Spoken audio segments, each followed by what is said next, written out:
I think they just have to shut down both Kobe and Nash. Oh, Cameron, no! Yeah, because no, no, Oh. no. I still think if you want to save for the future, you gotta do that. It's a tough. I agree with shutting down Nash. I don't think shut down Kobe. Even LeBron said shutting down Kobe is a stupid idea. Hey, No, no, LeBron's LeBron. my guy, but I don't care what LeBron said. You know what? This is the only time I've ever criticized LeBron for anything. And today is the day where I criticize LeBron. LeBron, just focus on the Heat. Don't focus on what Kobe has to do. He should be shut down just so he can attract free agents. You don't. You don't think. You don't think the Lakers should let him play the last? Okay, so say he comes back February, right? Time for the All-Star game. He comes back. I don't see that. He plays the last 2 months. You don't. Well, okay, what are you saying? Are you saying if the Lakers are like the 9th seed or the 8th seed, then I would agree. But okay, the trend is showing, or what's going on right now is kind of indicating that the Lakers are going to have a disastrous season, and Kobe and one person can't save the day. Okay, I agree with you on that. So you're saying you tank for the rest. You shut no, it down, no, no. implicating you tank. You don't tank. You just play hard and lose games. You let Nick Young do his ISOs. You let Sean Williams complain about how Zach Randolph gets lucky. You let Xavier Henry try to lower his shoulder and run over every single man on earth to the rim and pray that you can win games. If you want to do that, fine, but that's not tanking. That's just playing hard. That's how I view it. I mean, you're going to still have Xavier run over everybody. So it's just, like, that's not a formula for success. I just don't think that's tanking. I just think that's playing hard without good talent. So we play hard without good talent. Okay, so do you want us to keep Pau Gasol playing, or because I don't think I might want to shut him down too. No, I'm kidding. I actually wouldn't shut him down because I think he has trade value. Yeah. That's the one reason why I wouldn't shut him down. But Kobe, Nash, just watch the Fun Lake show where Swaggy P tries to go all world, all Hollywood, and try to show off in front of Jack, Denzel, and any other celebrity that wants to show up to see the Lakers play. So let Swaggy P do whatever he wants to, and then see if you could get maybe Wiggins or Randall in the draft. I don't know if that will happen, but it's a possibility with the way they're playing right now. Yeah, It's I know it's terrible. It hurts, but it kind of is what it is. It's the reality for the Lakers. So is the Lakers situation different than the Celtics? No, yes, yes.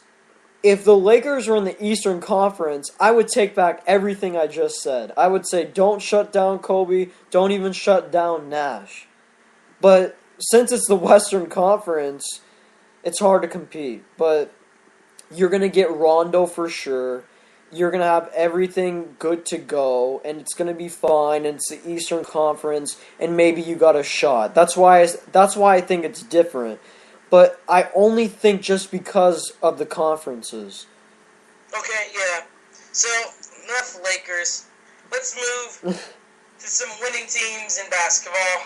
Chris Bosh taking on the Trailblazers basically by himself. Chris Bosh has been known to have breakout games when LeBron doesn't play. 2 game winners, one in San Antonio last year, and then this dagger of a 3 in Portland. He had that Atlanta one too a few years ago when he basically like dropped 35 with Mario Chalmers. I remember that game. I remember that game. Go ahead. What do you think of that game? Did you get to see the highlights of it on Game Time? Yeah, I saw a little bit of it. I mean, to me, Miami, regardless of opponent, they just hang in there. I They're know always it's crazy. close. It just reminds me of the early 2000s Lakers, where they just stay close, and they pull out victories. Wade gave actually a really bad pass, if you think about it. I Bosch remember had to he was go. going behind the back, thinking he was fancy. This is gonna be a good pass. It was a horrible pass. Yeah, and Bosch had to go fight. I mean, basically go fight for the ball. He almost. I mean, Mo Williams couldn't get there quick enough, and Bosch had to rain a three. I mean, Portland kind of. I mean, they played hard. Both teams played hard. It just came down to one play. It was a regular season game. I'm not going to make so much out of it, but I'm going to say this. To me, that last shot kind of showed Portland's biggest flaw, and that's defending the big guys defending perimeter shooters. Like in the West, if Portland faces a Minnesota, how are they going to go chase Kevin Love all the way to the 3-point line? That's that's the biggest flaw I see in Portland. I don't think Minnesota. Oh, I have a couple things. LaMarcus Aldridge had a great look with .5 left. Yeah, on the He had a tip great in, look. yeah. And then second, I don't think Minnesota, because I've been watching their recent games, and they just got to 500. I think they're 15-15, but Kevin Love's gonna do his thing every night. He's gonna be an MVP candidate, MVP caliber player. But if Kevin Martin isn't playing well, and he wasn't of late, a couple weeks ago, up until a couple games ago. If he's not playing well, and Rubio's not almost a non-factor, it seems this season, and Pekovic plays his game. I don't think the Timberwolves are that good if you're just getting great performances out of Pekovic and Love. Yeah, but I'm saying a team like them. Like, if you have big guys who can shoot threes and who can really shoot perimeter shots, I mean, you're taking Robin Lopez out of the paint, and we know he dominates the glass. You're taking Aldridge out of the paint, who's a big defensive force. I'm just saying, if you have perimeter jump shooting big men, let's look at... No, I was going to say the Clippers, but that's totally wrong. Let's look at, a Houston. I know Dwight Howard can't shoot threes, but hey, Terrence Jones can shoot threes. I mean, like, that in itself...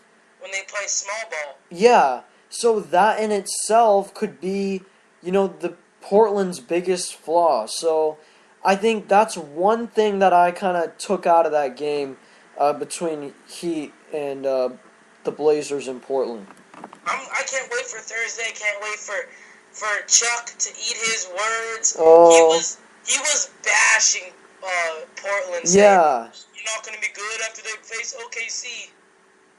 He's got to take back everything. He's got to do the... remember when he said Yao Ming can't score 20 points and he kissed the donkey? I think he might have to head in that direction after what he said about Portland. I don't know why he doesn't think Portland's good. I know. Is he just not a Portland fan? Is he not like the way they play basketball? And you would think that he would love Portland, considering he was a power forward in the NBA, and LaMarcus Aldridge is becoming a great power forward. So wouldn't you think that he would appreciate greatness? I mean, that kind of surprises me when it comes to Chuck and his criticism of Portland. And yeah. I don't know. I don't know why Chuck thinks that he contradicts himself sometimes. A lot of times, actually. But okay, so Cameron, I know you wanted to break down the Clippers-Warriors game Christmas night. I said on Facebook it would be the best game. It did not disappoint. Yeah. We know Clippers break down. They kind of broke down that game. They broke down the next night in Portland. So, what do you think happened in that Clippers-Warriors game that they just couldn't hang with the Warriors?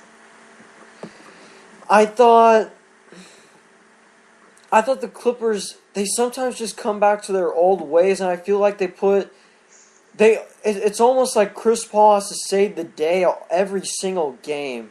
Yeah, he Especially, did that in Portland. He single-handedly. With him and Blake Griffin, actually. yeah, but I just don't think that can work against, I don't think that can get you to the finals.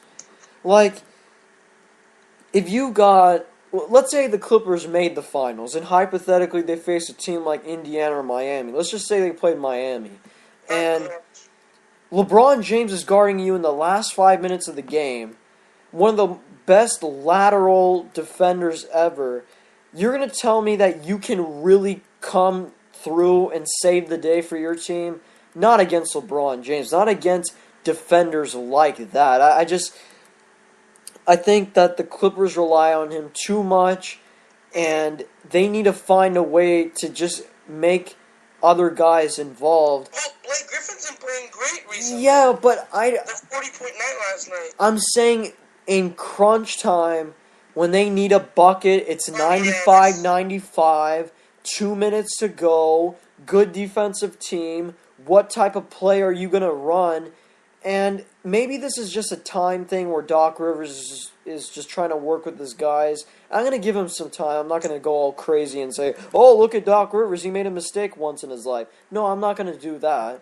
But he's got to find a way to kind of take it out of CP3's hands sometimes and make others a threat to kind of impose their will against other teams. Yeah, I think you're right, because when I was watching the Portland LA Clipper game, and every time, like in the last 2 minutes, the ball going to Chris Paul, he'd score. Finally, he got one shot. Well, in regulation and overtime, he couldn't hit either of them. I think because Portland has so many guys who could score. Yeah. Wesley Matthews spot up three. Batum can create his own shot, and he's a great shooter. Lillard and LaMarcus can each create their own shot. That's four guys who can contribute on a nightly basis. The Clippers really only have three if you count Jamal Crawford, Blake Griffin, Jamal Crawford, and Chris Paul. And then it's a wild card to see whether guys like Jared Dudley, maybe DeAndre Jordan, if he can get 10 points, Darren Collison, those guys. I think they really miss JJ Redick, actually. Yeah. I think they really miss him. He makes it easier because when they run a screen for him, and if they double the screen, then you get alley-oops for DeAndre and Blake, and that just makes them gain a better rhythm. I agree with you there. You're right. It makes Chris Paul more of a threat. Yeah. Because not only looking for JJ Redick coming off the screen, he's got his vision also on that guy who set the screen, whether it is Blake Griffin or DeAndre Jordan. Yeah. I agree. I think that Redick also, he creates even more space for DeAndre and Blake to post up, and just a bigger driving lane for CP3, because if you come help all the way and Redick's open, I guarantee you Chris Paul will hit him up for a three.